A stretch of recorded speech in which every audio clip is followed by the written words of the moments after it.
कायम तुला पॉझिटिव्ह आहे. तुला ती सकारात्मकता तुला कुठून मिळत असते? अर्थात कबीर बरोबर, माझ्या मुलाबरोबर. कारण कबीर हे म्हणजे माझा कंप्लीटली आता विश्वच आहे.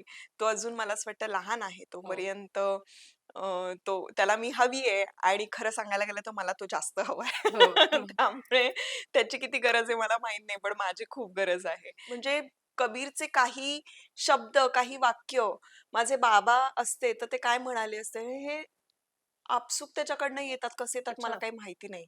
पण तो असं काहीतरी बोलून जातो ना मला, की त्यांनी मला इतकी एनर्जी मिळते, ऊर्जा मिळते आणि हं.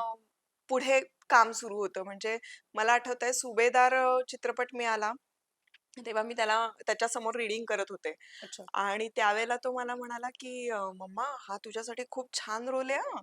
तुझी एंट्री बघ इतकी धमाल असणार आहे. मग अच्छा. तू सगळं असं छान प्रिपेअर करून जा तुझ्या डिरेक्टर समोर." किती पुढे आहे. आणि तो केवढा लहान होता गं तेव्हा. तो हे म्हणून गेल्यानंतर ना, मी ती वाक्य लिहून ठेवलेली आहेत माझ्या डायरीमध्ये. कारण अच्छा. मला असं कायम वाटतं, की आता ते बोलत असताना तर कॅप्चर नाही करू शकत मी. पण हं. तो जे बोलला ते शब्दशः मी जर का लिहिलं, हं. तर ते मला नंतर त्याला सांगता येईल, की हे तू तू मला म्हटलं धीराचे होतंस. बोल दिले होते.